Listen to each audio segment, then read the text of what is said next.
Unless you have been living under a rock, we all know the story of Christopher Columbus's discovery of the Americas.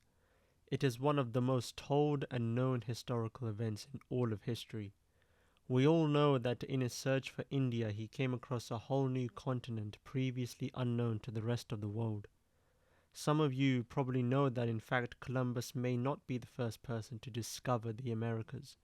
It was actually the Norsemen who traveled to the Americas 500 years before Columbus even existed, traveling to Newfoundland in Canada and calling these lands Vinland.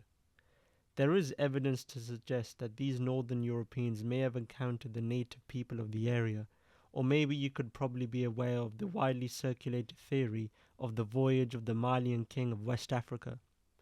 Mansa Musa's predecessor, Mansa Abu Bakr II, who is said to have led an expedition in around 1311 involving hundreds, maybe thousands of ships into the deep and vast ocean of the Atlantic and never returned. All of these stories are known to some length by many people today, but no one really considers the other way around. Did Native Americans manage to travel to the rest of the world before Christopher Columbus's travels in 1492? Did any Native Americans ponder over the vast, endless ocean of the Atlantic of what is on the other side? This had to have happened. Unfortunately, Native Americans did not write down records, and what we know of them before 1492 is through their oral traditions. Unfortunately, we will never know the truth, but in recent years there has been some interest over this question. We can discuss whether Native Americans had the capability to make a long voyage to the other side of the Atlantic, but this video will mainly be relying on a book written by Jack Forbes, The American Discovery of Europe, who theorizes that Native Americans may have traveled to Europe before Columbus. Let's get right into it. According to Forbes, he theorizes that in 1477 a group of Native Americans sailed and followed the Gulf Stream from the Americas to Ireland. It is not known where they had come from, or they had set out intentionally or caught during a storm, but it is said that two or more natives, a man and a woman, had reached the Galway Bay in Western Ireland, and they were seen by the man himself, Christopher Columbus, many years before he set out himself. This ignited the first spark within the young man with absolute certainty that he could sail westwards towards India and even China. The young Columbus states in his account of this incident, "People from Catayo came to the east. We have seen so many notable things, and especially in Galway.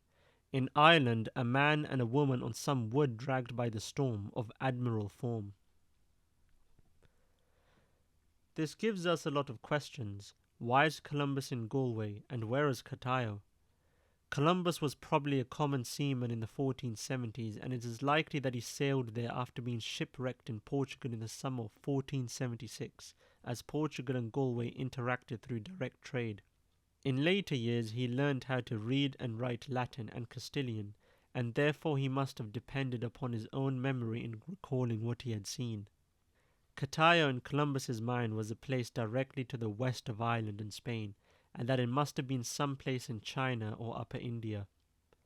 In his notes, he says that India was directly opposite of Ireland and Iberia, and that the people who arrived in Ireland came in two logs or two dugout boats, probably lashed together to create a strong vessel for the seas, and that this method was very similar to what the Delaware people used in sailing from New Jersey to Virginia. Forbes, in his book, argues that Native Americans possessed the ability to travel the seas for trade by building large vessels capable of withstanding the ocean, rather than the accepted narrative that they only had primitive canoes.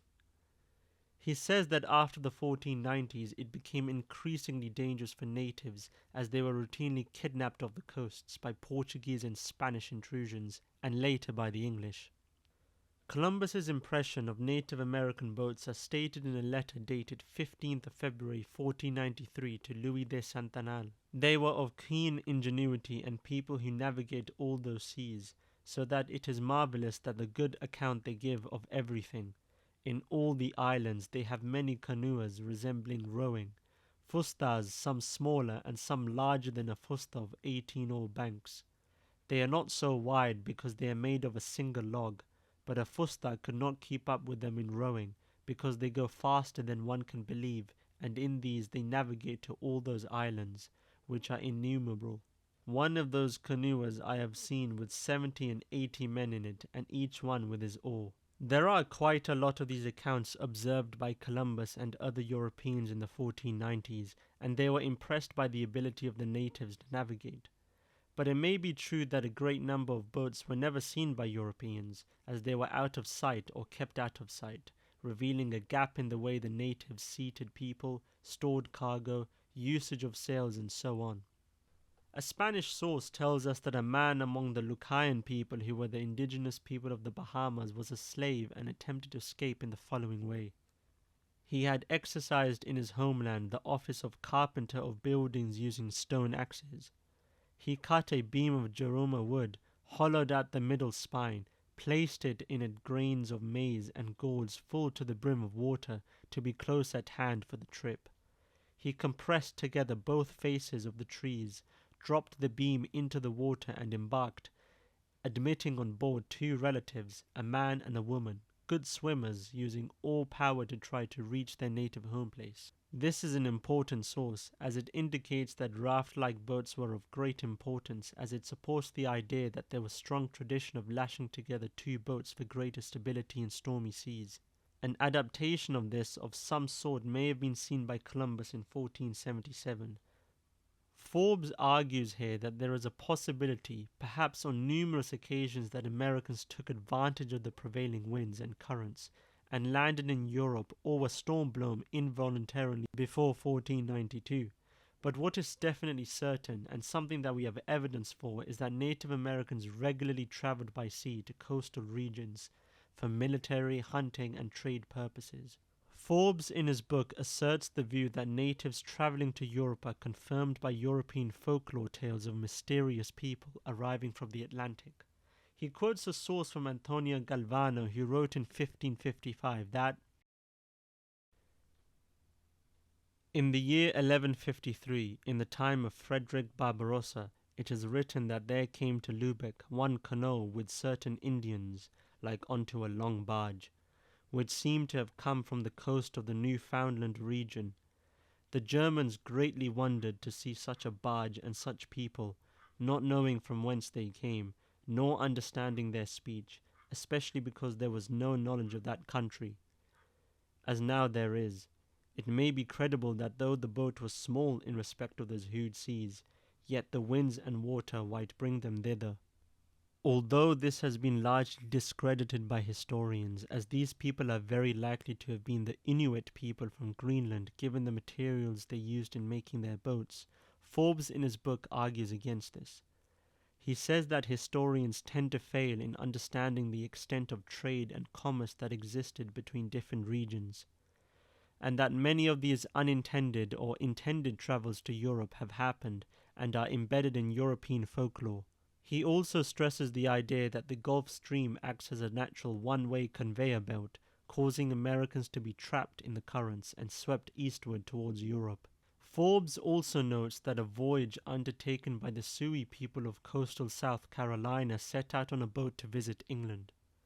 Their vessel was fitted with sails, but was seized by the English out in the Atlantic and sold as slaves sometime after 1620, indicating that there were intentional attempts to reach Europe. He mentions these examples that are part of many unrecorded visits by early Americans. Forbes further goes on to explore Inuit arrivals to Europe. The Inuit people are people who inhabit the subarctic zone of the most northern regions of the Americas, Russia, and the Arctic itself. He says that due to the presence of Inuit-like harpoon heads found on the beaches of Ireland and Scotland is evidence that there was contact between the two regions before the 12th century. He backs this up by mentioning the incident of Norsemen capturing two Inuit people in the 11th century and bringing them to Iceland and perhaps Norway as well. However, it is clear from reading his book that Forbes seeks to challenge the Eurocentric view and provides examples of interactions between the Americas and Europe. His book has, although been well received in providing a wider discussion, it relies on speculation. For example, his theories are not backed up from archaeology or anthropology, as he uses questionable sources to try and make a connection with Native Americans. Until we find solid proof of Americans discovering Europe first by venturing out into the vast, endless open sea of the Atlantic, we would just have to accept the fact that Christopher Columbus and his voyage were indeed the first men to have risked their chances in sailing the Atlantic Ocean and reached the other side alive, forever altering world history.